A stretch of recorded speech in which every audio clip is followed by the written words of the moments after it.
Good morning everyone, it's me Arjun Pokhrel. I would like to welcome all my dear students of class 10 in my online class. Today I am here with the fifth part of the fourth chapter of class 10. Before starting this chapter, I want to remind the name of the chapters what I have taught in the previous class. First is the gravitational force. Second is gravity. Second was gravity. Third was acceleration due to gravity. Fourth, coin and feather experiment. Okay, and some of the numerical problems related to gravitational force, gravity, and acceleration due to gravity. Without further delay, today I am going to discuss some of the reasonable questions with their answer. First question: Newton's law of gravitation is called universal law. Why? Newton's law of gravitation is called universal law. Why? Answer: Newton's law of gravitation is called universal law because this law is valid for all objects of the universe. This law is valid for all objects of the universe, whether they are microscopic, very small, okay, like atom, element, compound, or large as planets, star, satellite, sun, moon. Okay, this law is applied for all objects of the universe. So this law is also known as universal law. Next question: there is mutual force of attraction. There is mutual force of attraction between two students sitting on a bench, but they do not move towards each other. Why? There is mutual force of attraction between you and your friend. For example, mutual force of attraction between you and your friend, okay, sitting on the same bench inside the class, but you and your friend, okay, do not move towards each other. Why? Okay, its answer is, this is because the gravitational force between two small masses, okay, is very weak.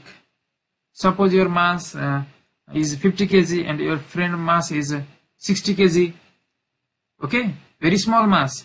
The gravitational force between two small masses is very weak in nature, okay, and this force is not experienced. You cannot feel. Okay, there is gravitational force between you and your friend, but you cannot feel, you cannot experience the gravitational force because the gravitational force between two small masses is very weak. Third question: the mass of the Jupiter. Okay, Jupiter is one of the planet, largest planet.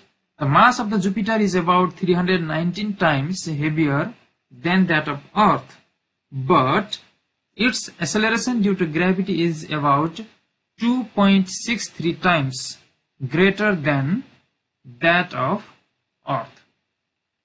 Once again, the mass of the Earth is 319 times heavier than that of the Earth.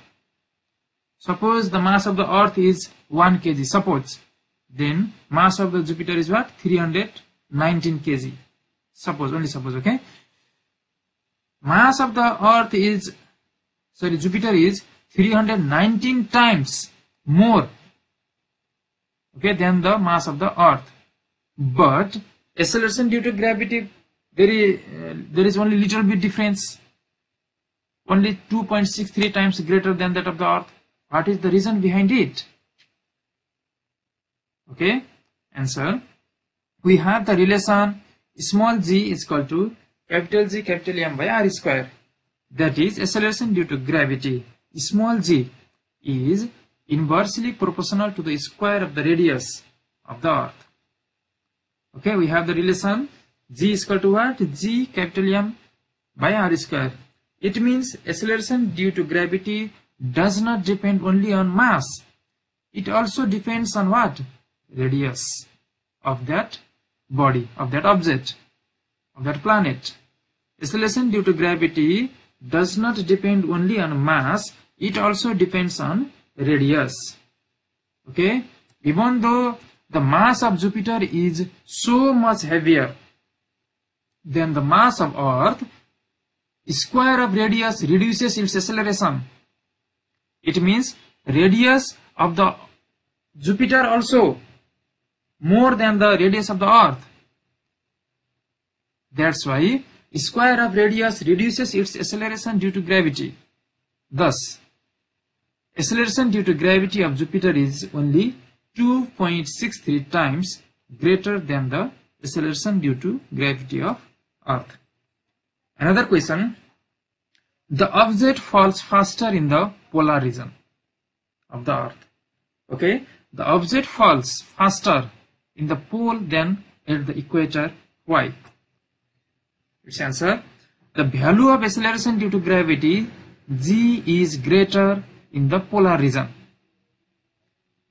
Okay, the value of acceleration due to gravity g is greater in the polar region of the Earth as compared to equator, and the velocity of falling object at the pole increases faster than the equator. So the object falls faster in the pole than at the equator.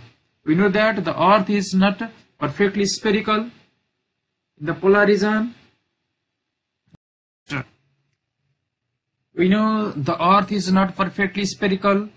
Okay, the polar radius of the Earth is slightly comparatively less than the equatorial radius of the Earth, as there is less radius in the polar region.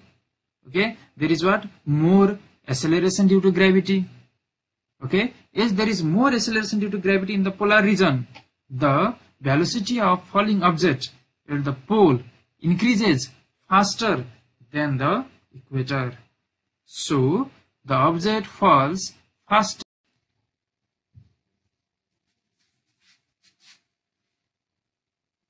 As a result, a sheet of paper falls faster, slower than the folded. Okay, thank you for watching. Next class, Force Part 6. Don't miss my any class. Thank you.